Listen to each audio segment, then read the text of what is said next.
Halo semuanya, di video kali ini saya akan kembali lagi membahas aplikasi pinjaman online. Dan untuk aplikasi yang akan menjadi fokus pembahasan kita kali ini, yaitu adalah aplikasi Oke Pinjam. Nah, ini dia aplikasinya. Jadi buat teman-teman yang baru pertama kali menemukan aplikasi ini, silahkan simak videonya sampai selesai. Oke, hal pertama yang akan kita lihat terlebih dahulu yaitu dari deskripsi aplikasinya teman-teman. Nah, aplikasi Oke Pinjam ini kalau misalkan kita lihat sekilas, memang ini adalah aplikasi kalkulator pinjaman yang tujuannya itu adalah untuk membantu merencanakan keuangan teman-teman. Tapi setelah saya melihat ulasan dari aplikasinya, ternyata banyak sekali ulasan yang mengarah bahwa aplikasi ini adalah aplikasi pinjaman online teman-teman.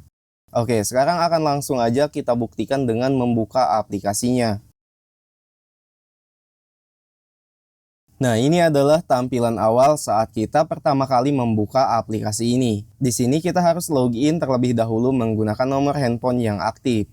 Nah, setelah kita memasukkan nomor handphone, ternyata kita langsung diarahkan ke halaman utama dari aplikasinya. Untuk login ini ternyata prosesnya sangat mudah dan simpel, teman-teman. Bahkan saking mudahnya, di sini kita tidak diminta kode verifikasi ataupun kode OTP.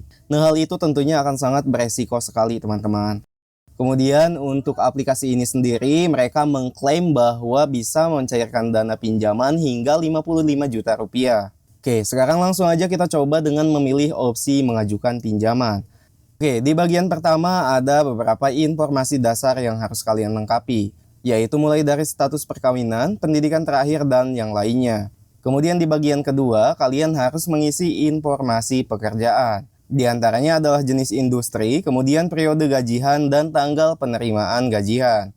Lanjut di bagian ketiga ini kalian harus mengisi informasi kontak darurat.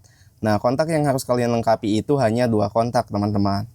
Lalu di bagian keempat, kalian harus mengupload dokumen KTP. Dan di sini kalian harus memastikan untuk KTP yang diupload itu adalah KTP tampak bagian depan dan KTP tampak bagian belakang. Nah, ini adalah hal yang penting, kalian harus simak dulu sampai selesai supaya kalian tidak langsung mengupload dokumen KTP. Karena itu adalah hal yang sangat beresiko, teman-teman.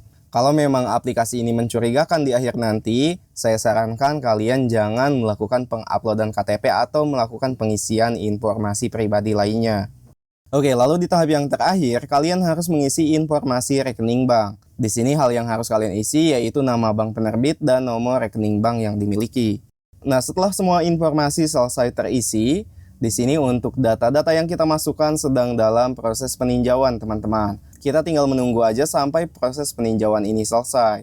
Nah, di sini sudah ada keterangan selamat Anda memenuhi syarat untuk pinjaman ini. Dan untuk statusnya juga, data-data yang saya masukkan telah disetujui untuk menerima pinjaman. Nah, tahap selanjutnya, kalau misalkan kita berminat, kalian bisa langsung aja memilih opsi terima dana. Nah, sekarang akan saya coba.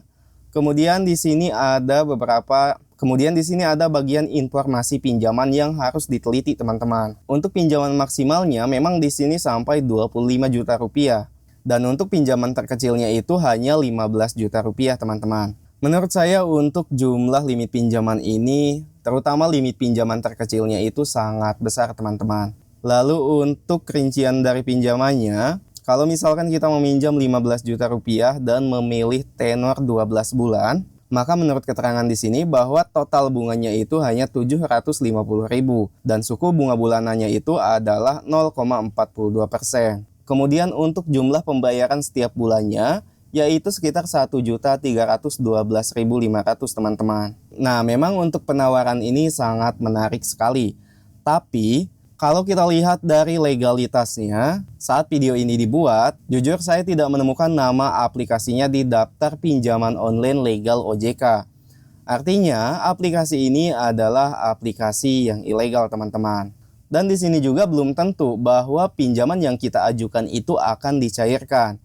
Terlebih lagi di sini kita harus membayar biaya administrasi terlebih dahulu. Nah, untuk besaran biaya administrasinya itu adalah 150.000. Walaupun di sini mereka mengklaim bahwa semua biaya yang dibayar akan dikembalikan dalam waktu 7 hari kerja jika pinjaman dibatalkan. Tapi itu belum tentu, teman-teman. Dan biasanya juga untuk tipe pinjaman seperti ini, di awal memang mereka meminta 150.000.